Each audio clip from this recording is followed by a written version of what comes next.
Ola, que tal? Benvidos. Un día máis, e será o último desta temporada. Analizaremos a actualidade política de Santiago, de Galicia, de España, con 4 contertulios que aquí me acompañan nesta mesa de faladoiro. Están connosco Carla Reyes, que tal, Carla? Hola, que tal? Xornalista. Xoán Bascuas, que tal, Xoán? Hola, que tal? Profesor da USC. E pola miña dereita, Jano Leis, que tal, Jano? Hola, moi ben. Catedrático de secundaria. E Xosé Mexuto, que tal, Mexuto? Un placer estar aquí, como sempre. Pois Mexuto, que é director de Sermos Galiza. Ben, pois como acostumamos a facer, empezamos por Santiago e estes días falouse da execución presupostaria do ano pasado, a liquidación do presuposto, que se presenta con uns meses de retraso, debería ser no mes de marzo, pero bueno, coñecémola ahora, e foi analizada tanto polo goberno como a oposición. No que é as infraestructuras, que é unha parte fundamental do orzamento, pois a execución é baixa, un pouco máis incluso co ano pasado, que xa tampouco chegaba ao 30%, está alrededor do 20%, según o goberno o 22%, según a oposición entre o 16% e o 17%. Eu vos quería, bueno, e despois hai outros aspectos tamén, por exemplo, nas multas, que é o que así a nivel de titular informativo chama a atención, pois a recaudación aumentou nun 20% sobre as previsións. Eu quería que me fixeseis unha valoración da execución destos orzamentos que xa ven sendo, digamos, un clásico, o que é a pouco gasto en inversión. No? Mexuto, empezamos por ti. Os datos son empíricos e non son discutibles, non? Son malos. O goberno decía que eran malos os do ano pasado, cando foron o 27%, creo recordar, agora estamos no 22%, pois entón son peores, non? Bueno, eso é basicamente o que se pode dicir así nunha primeira así impresión, non? Xoán. A ver, efectivamente, a lectura que se poden facer dos datos orzamentarios non son positivos, non? Bueno, antes de nada, hai un dato que mencionaches que é colateral, pero que me gustaría poñelo sobre a mesa, que é a data de presentación da liquidación do gasto, non? Por lei é a 31 de marzo, igual que por lei hai que presentar os orzamentos a finais de ano, e isto é algo que non están cumprindo de forma sistemática non só o Concello de Santiago, sino prácticamente ningún concello. Non vense atrapados sempre polo tempo, sempre aprobando de forma demorada os orzamentos, o cal teóricamente debería permitir axustalos máis á realidade dos gastos xa executado e algo que non está a acontecer. Eu quixen ir hoxe ao portal de transparencia do Concello de Santiago e non fui capaz de abrirlo, non sei se foi cousa do meu ordenador ou cousa do portal de transparencia. Así que poden facelo a través de orzamentos abertos, Orzamento Aberto, que é un portal que xestiona, bueno, do Concello de Santiago, que xestiona a Fundación Cibio. A Fundación Cibio, que é unha fundación que o que fai é, pois, prestar servizos a concellos, a institucións, para ver con certa claridade no que están gastando os orzamentos, non? A Fundación Cibio é unha fundación vinculada ao 15M, que xestiona este apartado nos concellos de Coruña e Santiago, no caso galego, tamén en Madrid, Barcelona, Zaragoza, non? Tamén comunidades autónomas como Murcia e como o do País Vasco, non?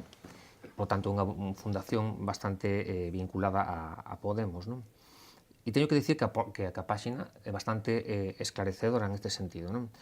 Hai un elemento que me chama poderosamente a atención a parte de isto que apuntou ahora Xosé con toda a razón do mundo, non? E é a afirmación de que se está reducindo débeda. A reducción de débeda que se está dando en moitos concellos deste teor, pois é a base de non executar gasto, non é porque haxa unha planificación de política de aforro en sí, non? E me resulta moi chamativo que cando non se estaba no goberno e os gobernos de turno pois non executaban gasto e implicaba eso aforro e reducción da débeda, se lles acusaba de forma sistemática de dicir que non era aceptable que nun período de crise se estuvera a executar esa reducción de débeda cando había unhas necesidades apremiantes entre a cidadanía. E, sin embargo, agora eles utilizan ese mesmo argumento, o argumento da casta, para facer valer a súa xestión orzamentaria. A min pareceme algo preocupante. Pareceme preocupante que, según ese portal, pois que en políticas de emprego tan importantes e tan necesarias a día de hoxe, que poda haber en torno a 2,5 millóns de euros no 2016 para executar, porque executaran apenas medio millón de euros. Non?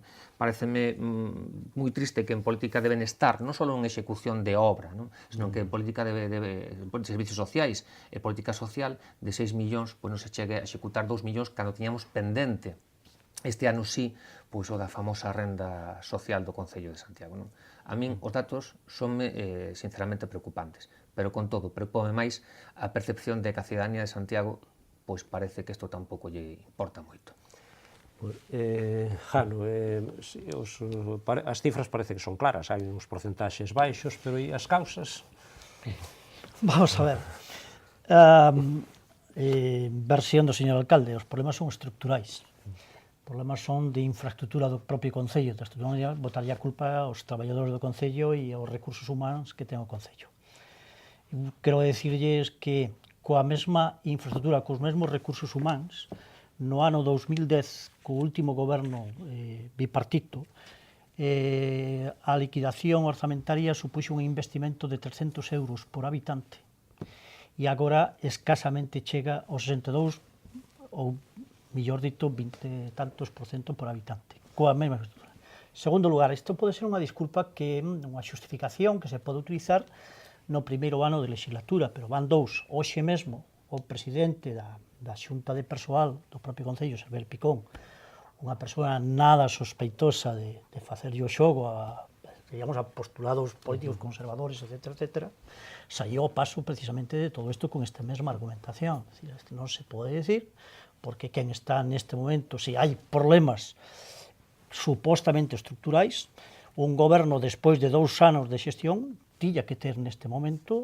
perfectamente canalizado, perfectamente regularizado esta situación e non chegar a estas cifras. Ademais, hai unha cuestión tamén que cando antes falabades do tema da presentación dos orzamentos con 3 meses de retraso, curiosamente a liquidación faise a presentación o mesmo día que se vai a anuncio da remodelación de goberno. Un obxectivo moi claro, precisamente de tapar por parte da alcaldía e por parte do goberno municipal precisamente este dato, esta cifra. Que hai detrás de todo isto, desde o meu punto de vista, a lectura que fago? Bueno, pois eu creo que hai un goberno incapaz de xestionar, porque unha vez máis, e é un recurso casi monotemático que veño utilizando, pero que de verdade me parece que responde a unha realidade, eu creo que falta fundamentalmente un claro modelo de cidade hacia onde se quere camiñar. Non hai unha estrategia de cidade. E como non hai unha estrategia de cidade, falla todo. Falla tamén as pequenas cousas, falla tamén a xestión do día a día. A partir de aí, bueno, pues eu creo que como non hai modelo de cidade e no que se está, e probablemente noutro tipo de filosofías, noutro tipo de proxectos, ao mellor proxectos colectivos, ao mellor proxectos persoais, quen se resinte en última instancia é a propia cidade, e eu tamén aí participo da mesma inquedanza de Xoán de que, bueno, a propia cidadanía de Santiago me parece que recibe todo este tipo de informacións con certa pasividade e con certa resignación. E o pulso vital da cidade é algo que vemos comentando moitas veces, eu creo que é un pulso vital que neste momento está en baixa. Malia que haxa toda unha serie de datos, como é o turismo, a afluencia turística, etc., que permitirían, bueno, pois que esta cidade fora recuperase a súa alegría. Creo que no fondo que la texa é precisamente que neste momento na cidade non hai liderado ciudadano e, polo tanto, me dá a sensación de que a cidade de Santiago está, o que dixemos algunha vez, me parece que está casi a pique de convertirse nunha especie de escenario de cartón pedra. E isto é sumamente arriscado para unha cidade que, ademais, é a capital política deste país. Bueno, pues para rematar esta primeira ronda de intervencións, Carla. Sí, a ver, eu concordo prácticamente con todo o dito e pouco máis hai que decir, non? A min sí que o que me parece que este goberno efectivamente está no ecuador da súa legislatura, está na metade do mandato, e que é unha mágoa verdadeiramente que esta mellora económica que todos estamos a ver en Santiago, porque falábamos antes de turismo, pero no comercio parece que as cousas van mellor, e o turismo está sendo efectivamente un motor que tira de maneira importante. O que me chama a atención é que isto o propio Concello non rentabilice de algún xeito para facer inversións que deberían mellorar a calidade de vida de todos os composteláns. Esa diferencia tremenda entre ese presuposto executado e o nivel de recadación en cuanto a multas. A min pareceme que aí sí que hai indignación por parte da cidadanía de Compostela, é dicir, o sistemático castigo dos municipais en canto ás multas, pois coido que sí é un tema que produce moitísimo malestar entre os cidadáns. Se ademais a isto engadimos que non existe execución porque non hai xestión. Para executar un presuposto hai que ter ideas e hai que executarlas, hai que planificar, hai que desenrolar, hai que traballar niso. E a min dame a impresión de que Compostela Aberta está máis preocupada das próximas autonómicas, probablemente, máis preocupada da coalición de En Marea, máis preocupada de saber que parte de En Marea corresponde á súa tendencia política e como se van a repartir probablemente ese poder político no hórreo, que preocupada realmente de Santiago de Compostela. Esa é a miña impresión moi persoal, probablemente, pero que a mí o Goberno de Santiago me transmite unha preocupación moitísimo maior en política autonómica que en política local. Non sei se alguén quere facer alguna... Como Bexuto foi moi breve na primeira intervención. O seguinte, que, a ver, históricamente o nivel de execución en Compostela non ten sido moi alto, e iso indica que hai un certo problema coa maquinaria burocrática.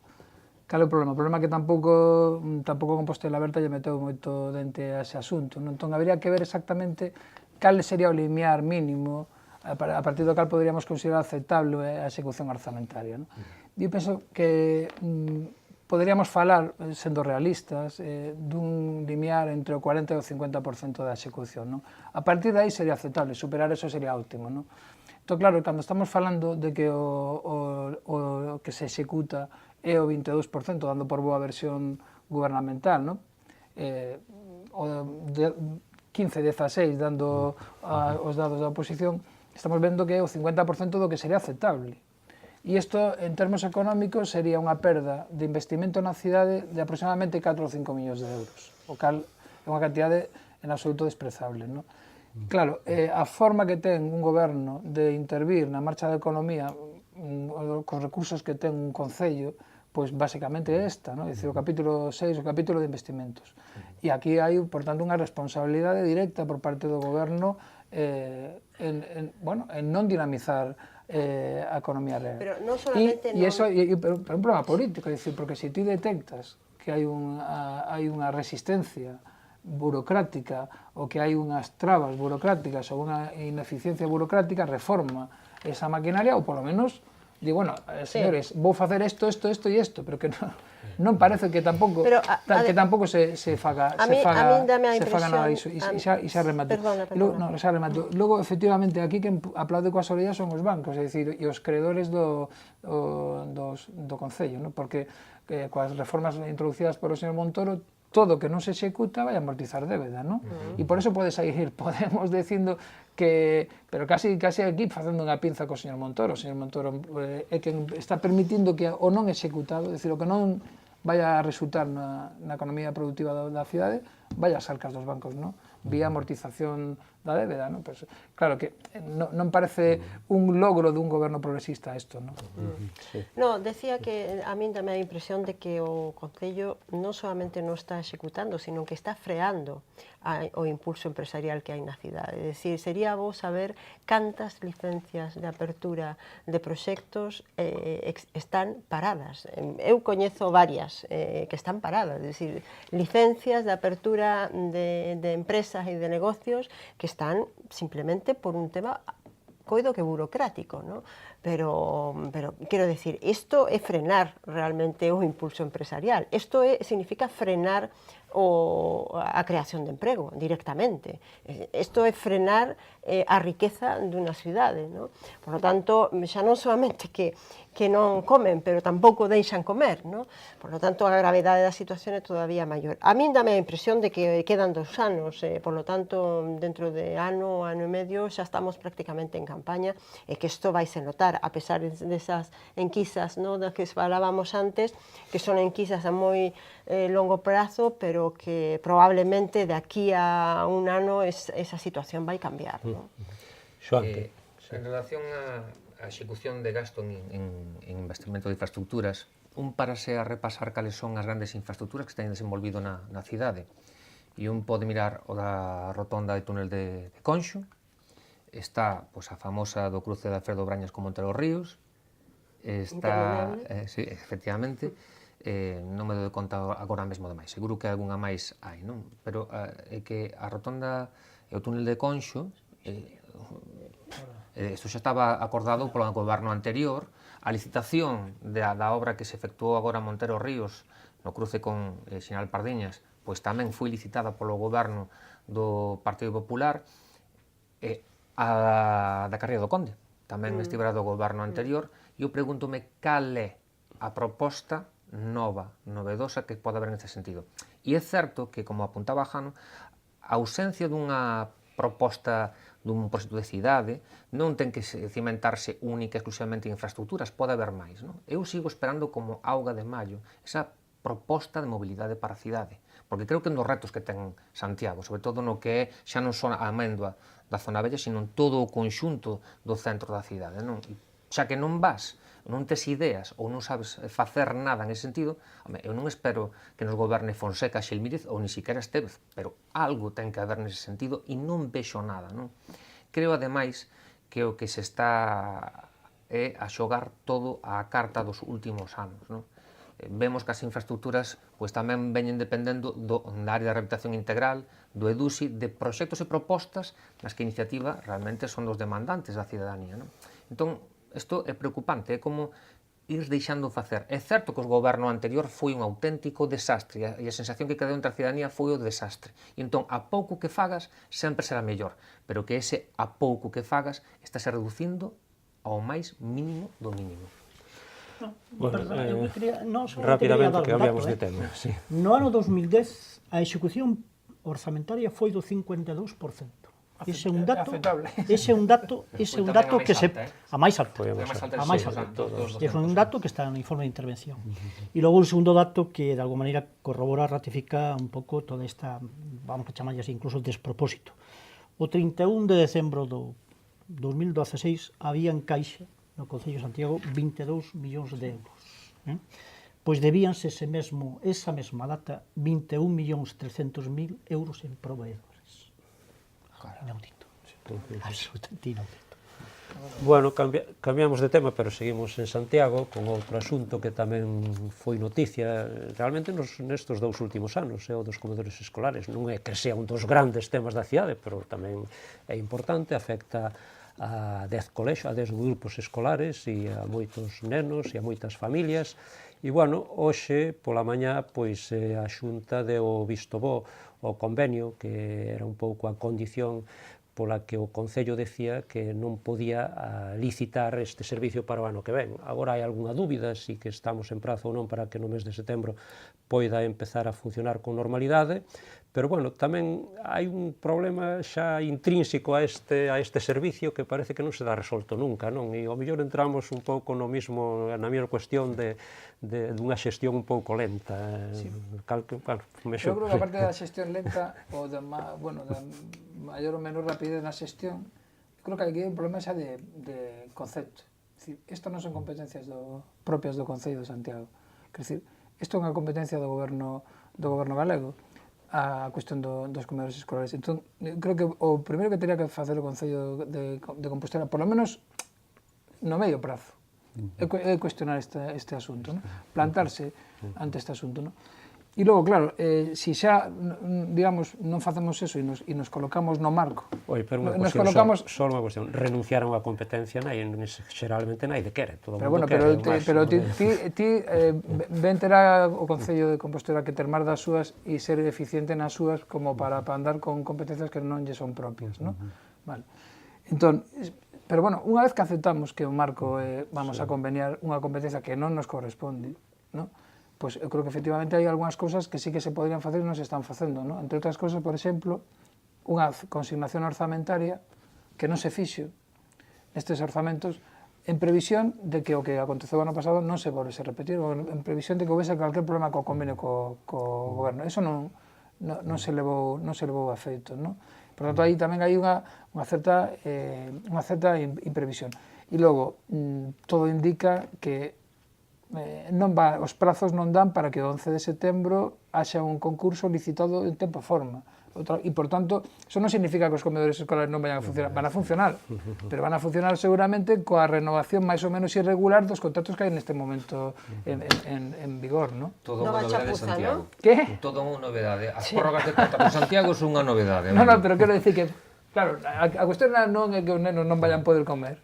O servicio da hora e da grúa leva casi moitos anos funcionando. 5 prórrogas levan o da hora e vinda. Ao meu entender, todo isto ten unha lectura política tamén, non? É dicir, este goberno é un goberno que puido sacar adiante unos presupostos, unos orzamentos, grazas ao apoio do Bloque Nacionalista Galego. Onte eu escoitaba as recriminacións do portavoz do Bloque Nacionalista Galego dicindo que era un auténtico, bueno, mala noticia que eses presupostos, que esos orzamentos non se executaran, do mesmo xeito que imagino que pensa exactamente o mesmo con respecto aos comedores, non? Sin embargo, pois o Bloque é a forza política que está a apoiar a Compostela Aberta con críticas, probablemente, pero está a apoiar a Compostela Aberta neste percorrido, non? É dicir, o plantexo, porque a mí me parece que hai momentos nos que hai que dar un paso máis aló da pura crítica, non? É dicir, é corresponsable de alguna maneira destes orzamentos, non? Xoan. A ver, decía un alcalde que chegou a vicepresidente da Xunta, que Xosé Mexuto máis eu coñecemos, que a un alcalde o que non lle compete... Perdona, creo que o coñecemos todos. Non só vos o mellor máis de cerca. Decía ese alcalde, cando era alcalde, decía que a un alcalde o que non lle compete incúmbelle. E creo que é o caso dos comedores escolares, non? E a min o que me chama poderosa atención é que xa no ano pasado pois foi o culebrón do verán. Creo que todo o mundo se deu de conta e evidenciou as carencias de xestión de certos responsáveis políticos, pero a min o que me preocupa notablemente é, bueno, apuntou no Xosé, non? Que non houbera unha previsión orzamentaria que logo se podría recuperar cando houbera o acordo coa Xunta de Galicia, non? E a min isto chamoume poderosamente a atención, porque bastaba con facer simplemente un movimento, e non creo que houbera ninguén no pleno do Concello de Santiago que pudera criticar esa previsión orzamentaria, non? E demostraría unha certa axilidade, e ademais que permitiría convocar en tempo e forma o concurso correspondente. Agora, o máximo que se chega a afirmar é que se garante que a rapazada terá o servizo de comedor garantido no mes de setembro. Bueno, claro, chamamos a UME, que de bocadillos se fai falta, non? Creo que habería que ser un pouco máis rotundo e serio en todo isto, non? E no tocante o papel do BNG que apuntaba Carla, eu creo que o goberno municipal de Compostela Aberta non o pon nada fácil a hora de poder colaborar con eles, non? Porque creo que é moi difícil dar o apoio para poder solventar ou dar unha certa garantía de xestión cando ao mesmo tempo resulta que esa xestión non se fai viable, non é unha situación delicada tamén para o Bloque Nacionalista Galego, e isto tamén dibuxa que un dos problemas que ten o Goberno Municipal de Santiago non radica única e exclusivamente no Goberno, son tamén na oposición, non? E creo que, con todo, vou decir que tamén responsables, creo que é a do Bloque Nacionalista Galego. Pero mira, Oye, é unha cuestión... só quería, os espectadores, antes, bueno, como estábamos falando dun vicepresidente, non dixemos o nome, eu creo que Supoño que todos xa o adiviñaron, pero eu creo que se referían a Anxo Quintana. Bueno, pois xa aclaraba. Sí. Non, un inciso. A ver, o Partido Nacionalista Vasco acaba de viabilizar os orzamentos do Estado. Se os orzamentos do Estado non se executan, desde logo non vai ser responsabilidade do Partido Nacionalista Vasco, como evidentemente. Creo, vamos. Non, se eu non digo que sexa responsabilidade, corresponsabilidade, e seguramente será corresponsable o PNV, seguro. Na xestión non, porque non está no goberno, o PNV. No, pero bueno. Jano, quedas ti. Eu, a verdade, que non teño moito máis que engadir do que xa dixechedes, únicamente, pois, unha vez máis, cuestionar a afirmación que fixo, creo que esta mañá, ou onte, me parece, onte ou hoxe, esta mañá, o propio señor alcalde, ao respecto, botándolle unha culpa unha vez máis aos técnicos de que este tema non estivera resolto, os técnicos municipais. Eu creo que estar permanentemente botando balóns fora, criminalizando, estigmatizando en exceso aos traballadores municipais, nos corresponsabilizando, incluso mesmo nos fracasos da xestión municipal, me parece que é unha falta de casi todo, polo menos como mínimo unha falta de prudencia, ou unha imprudencia. Para simplemente por alusión, non, para rematar o exemplo, non, quero decir, no caso do PNV, efectivamente deu o seu apoio aos presupostos, aos orzamentos de Mariano Rajoy, pero pagou cara esa factura ao Partido Popular. É dicir, o PNV marchou para casa con moitos cartos. Aquí o BNG marcha para casa sin nada. O BNG creo que explicou o bloque que era mellor que Compostela tivese este orzamento que ningún. Xa. Pero quero decir que a comparación co PNV é ben distinta. Logo, a execución ou non do orzamento corresponde ao goberno, non lle corresponde á oposición, non? No, eso é certo, o que pasa que o que tamén non é menos certo é que o apoio aos orzamentos de Santiago non se fixo en clave de Santiago. No, ademais, o pago dunha débeda, hai unha contraprestación a outro tipo de orzamentos de outro tipo de cidades. Isto tamén hai que decirlo todo. Como tamén o PNV apoiou non en clave España, apoiou en clave País Vasco. Pero o PNV, ao fin e ao cabo, consigue cousas para o País Vasco. Efectivamente, neste caso concreto non se consiguen grandes cousas para a cidade. Simplemente desbloquear unha situación. Se conseguiu en Pontevedra. Que non falamos, o que falamos algunha vez, non é incapacidade do goberno municipal, e aí unha vez máis o tema do liderazgo, non, de xenerar consensos. Pero eso dende o primeiro día, Desde o primeiro día.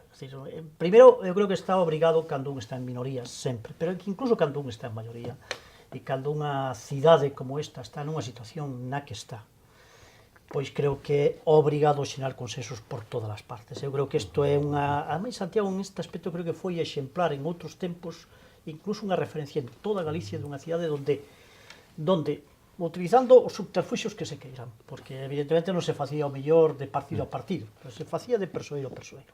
E había persoas capaces de entender a cidade desde posicións políticas diferenciadas, capaces de entender esta cidade, de que había que sacar esta cidade adiante, e de cal era o significado político, cultural, etc., desta cidade. E poñíanse de acordo para sacar esta cidade adiante. E así funcionou. E así se conseguiron moitas cousas para Santiago. E isto con palabras mayores, son palabras mayores, son mayúsculas.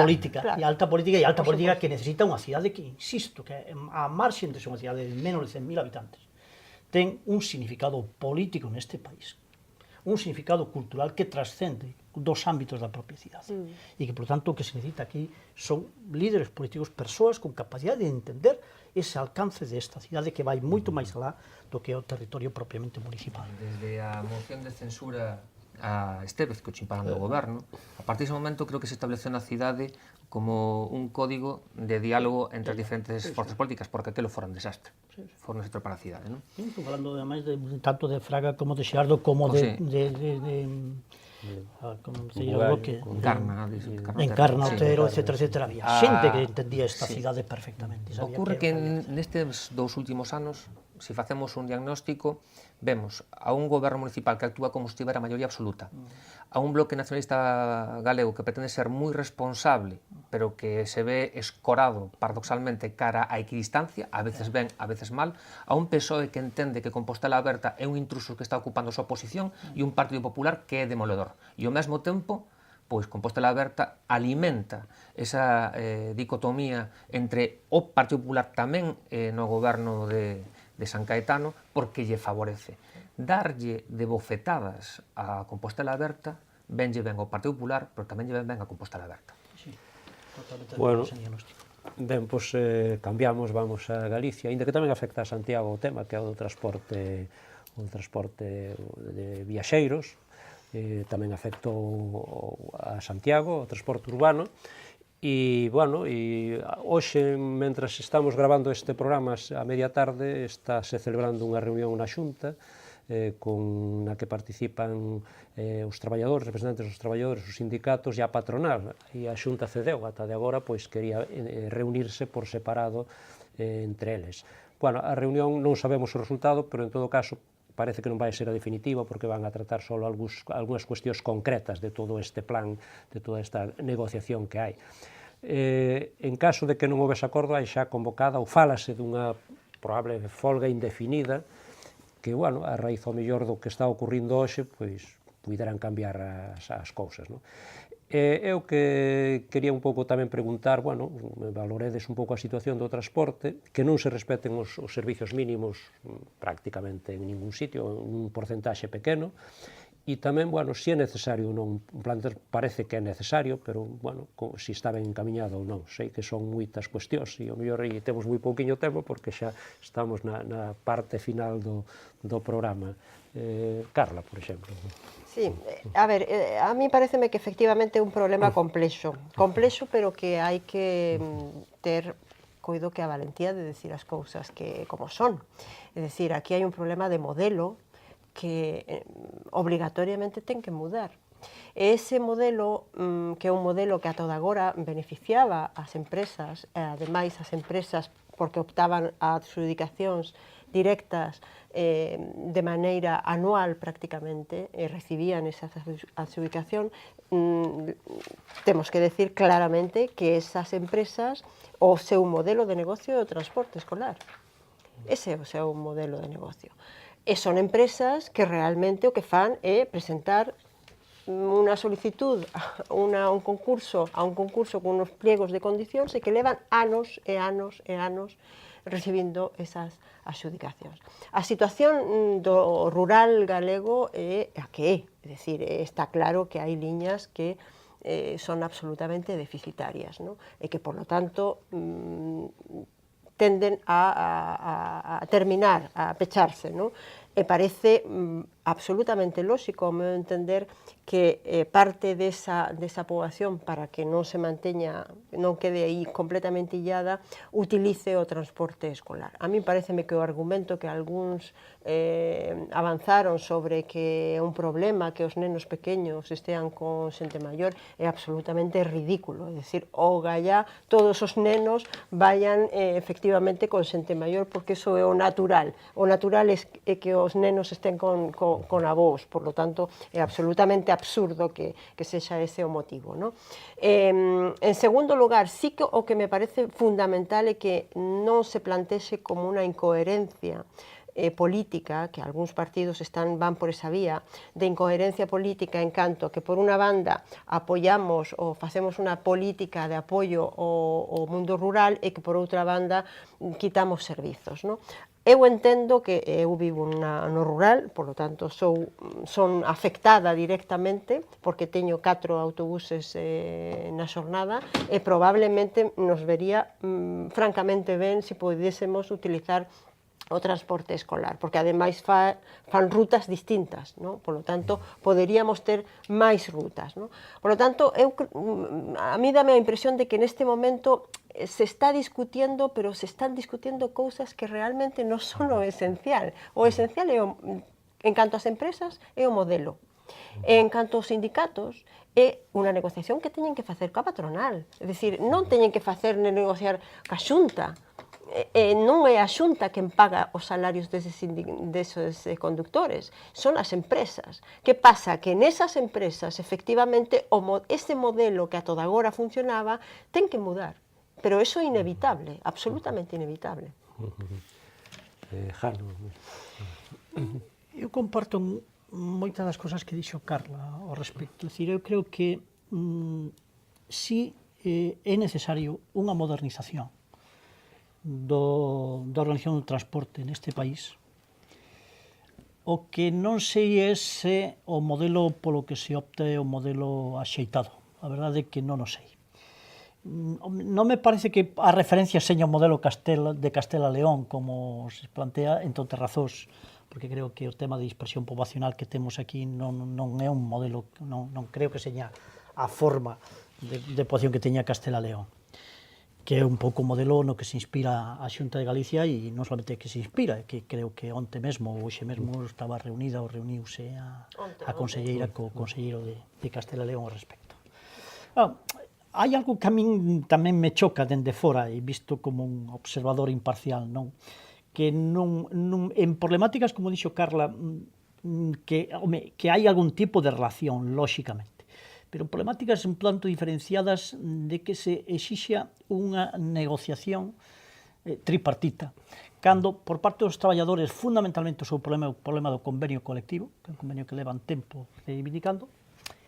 Claro, non é menos certo que eles din que neste caso, no suposto de que se leve a cabo este plan do transporte, habería unha perda de postos de traballo que repercutiría, lóxicamente, neles.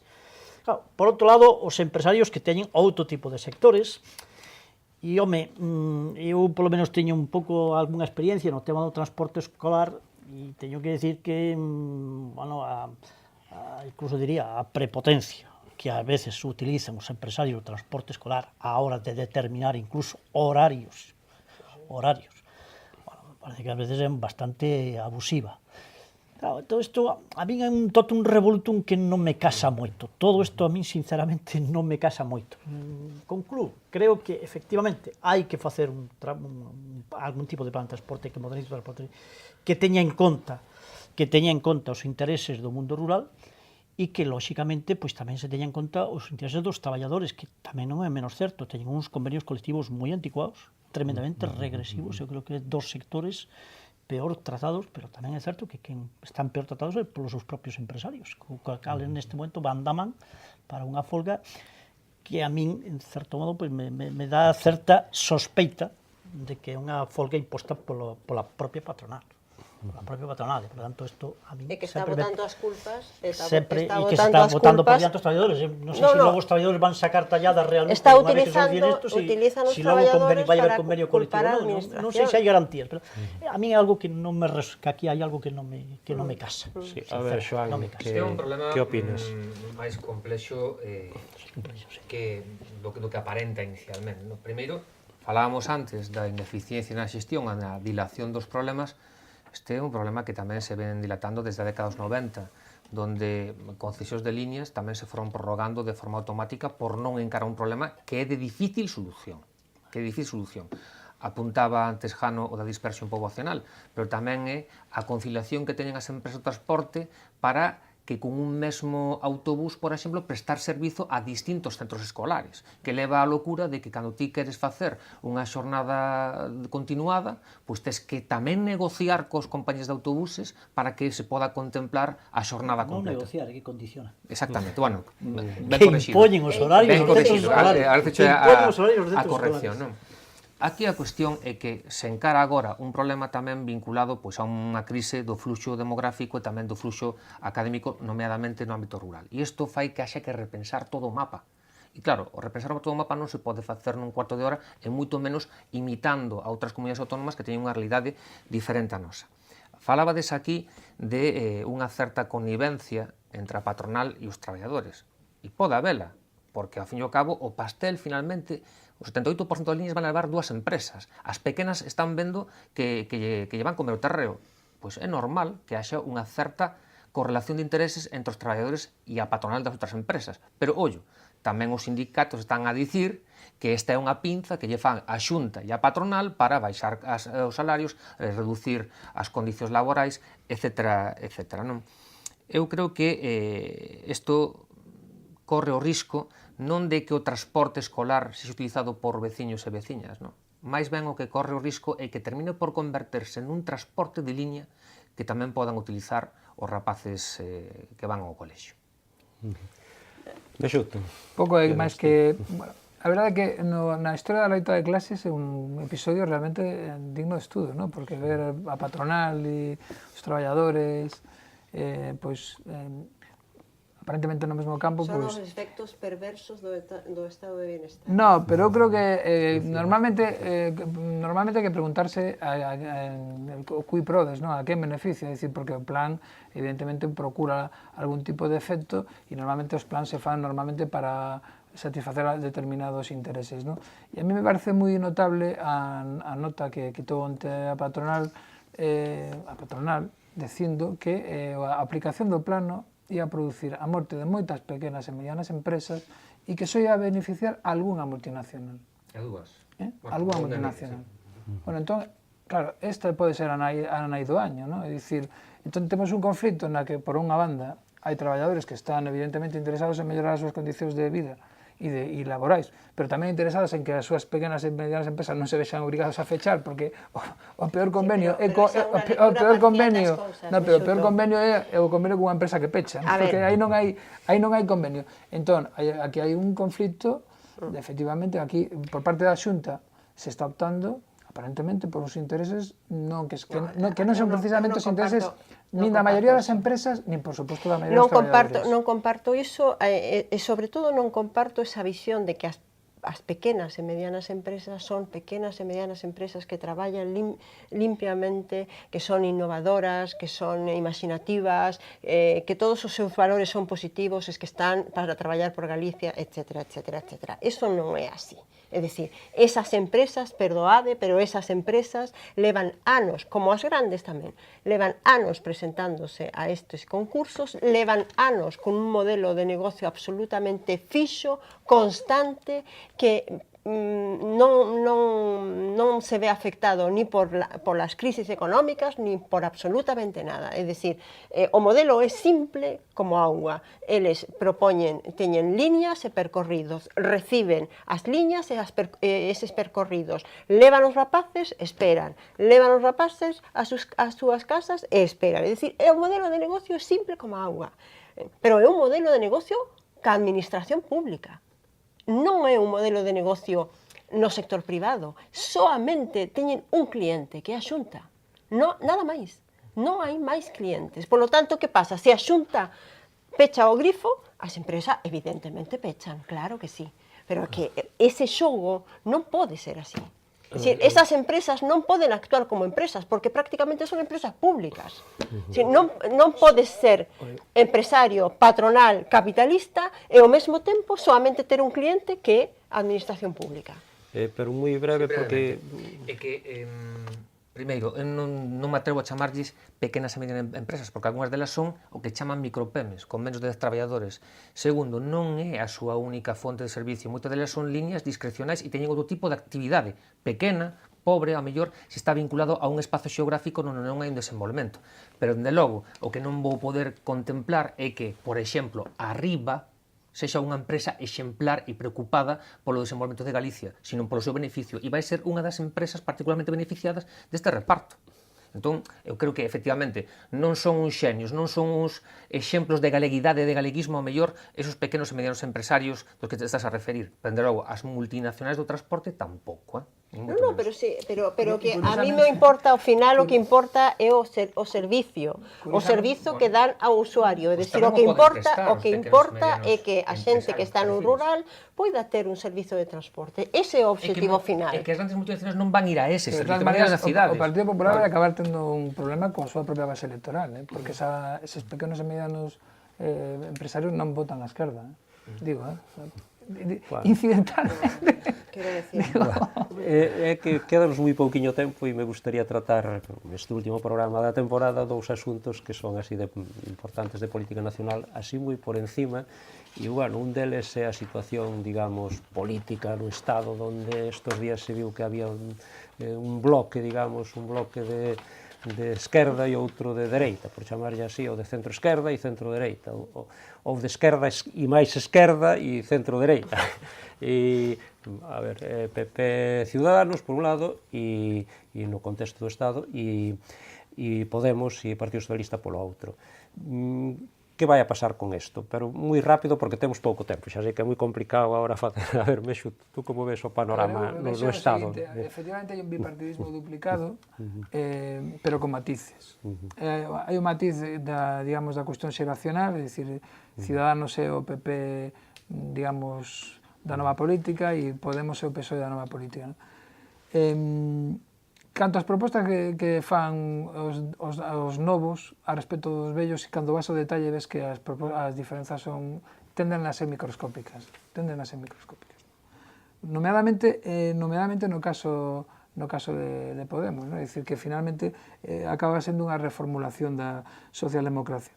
Cal é o problema? O problema é que realmente a dialéctica política real no Estado non está no bipartidismo, nin no novo nin no vello. A dialéctica política do Estado neste momento está na cuestión nacional, ¿no?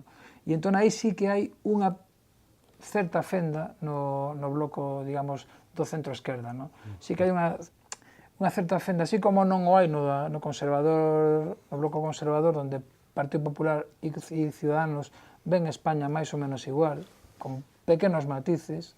Ninguén vai esperar agora que esta reforma constitucional que promove Rivera con Sánchez vaya a disgustar en exceso a Rajoy, ¿no? Para nada, ¿no?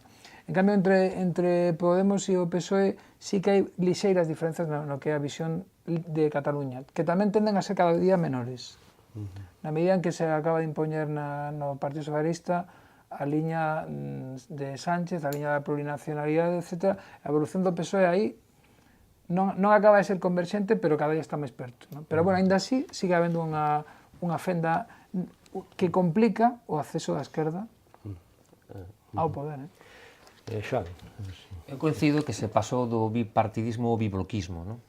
Que alguén leía eu hoxe a este respecto, ¿no? E comparto a forma de interpretar ou a diagnose que se fai dunha realidade que facía Rosa Xosé, pero non chego á mesma conclusión. Isto é, comparto efectivamente que hai dos eixos, un único eixo coa esquerda e a dereita claramente definidos, donde Albert Rivera pretende ser Adolfo Suárez Redivivo e Pablo Iglesias Turrión pretende ser Felipe González, arremedándolle até nas mocións de censura, pero a realidade é que o grande elemento de debate do conxunto do Reino de España está na cuestión territorial e na cuestión nacional, e aí creo que os catros están de acordo. Están de acordo na solución ao que se ten que chegar, que é España, unha unidade como configuración territorial. Só que algún deles, neste caso Podemos, establece un matiz sobre como resolver aquelo. Que lle fan un referendo, sí, pero faremos unha campaña para que non se vayan. Ou unha campaña... Isto é simplemente unha... Eu creo que ubicaría o debate de Podemos máis ben nun elemento de garantías democráticas que nun elemento de garantías sobre os dereitos dos povos a decidir por sí. Jano, moi rapidamente, se pode ser. Que eu estou totalmente de acordo. Precisamente unha das cousas que tiña aquí apuntada mentre estabas falando, que aquí todo vai depender do tema de Cataluña. O tema de Cataluña que vai determinar o futuro político deste país e se este bibloquismo, bipartidismo, cuatripartidismo vai dunha maneira ou vai de outra. Creo que o tema catalán haberá que ver como se soluciona o tema catalán. E cerramos o debate con Carla, e se queres comentar, xa comentastes algo asunto de Cataluña. Sí, a ver, moi rápido. A min dame a impresión de que o asunto de Cataluña vai se levar probablemente o Partido Socialista por diante. É dicir, hoxe, cando se reunía, ou onte, xa non me lembro, cando se reunía Pedro Sánchez con Rivera, e falaban de moitas cousas que non interesan a ninguén, porque non son as cousas urxentes, no? Que decían, sí, estamos de acordo nos aforamentos, estamos de acordo na reducción do mandato, vale, pero, claro, é fácil estar de acordo en cousas que non son as esenciais, pero estamos de acordo en que España sea unha nación de nacións, coido que non. Coido que non, porque o votante de Ciudadanos non quere eso, e o votante do Partido Popular non quere eso. Creo que non sei se realmente hai bloques en este momento. A mí dame a impresión de que non, necesariamente, no? E que as cousas poden todavía mudar. E que nese sentido o PNV é un partido que non se casa con ninguén todavía. E que probablemente o seu exemplo sexa pois un elemento que haxa que ter en conta. Como? O PNV ten o tema resolto. Claro. Bueno, Ten o tema resolto, que é o que queren os cataláns. claro, Exactamente, claro. os cataláns o que queren é o modelo PNV. Tiveron a oportunidade de facelo os cataláns, a perderon. eso Non non foron, existe esa posibilidade. non foron suficientemente Aquí hai un erro intelixentes para histórico- negociar. Hai aí. un erro histórico, un comportamento do Partido Sí, Popular que de acordo, estamos pagando de acordo, pero consecuencias agora, terribles. neste momento que Cataluña opte a esa solución, vai crear unha división política en España tremenda. É dicir, eu non creo que o mellor antes era posible. Hoxe, é dicir, de crear ese nivel de desigualdades entre comunidades, a min pareceme todavía máis perigoso. Bueno, pois aquí rematamos, como lles decía, rematamos tamén a temporada. Supoño que no outono, cando volvamos, destes temas estarán moi candentes sobre o tema catalán, que está convocado ese referéndum o día 1 de outubro. Veremos a ver se se celebra ou non, e que ocorre todo ao redor. E só me queda darlle as gracias aos 4 contertulios que teño aquí na mesa, a Xosé Mexuto, a Jano Leis, a Carla Reyes e a Xoán Bascuas, e a todos vostedes, e tamén desexarlles un bo verán.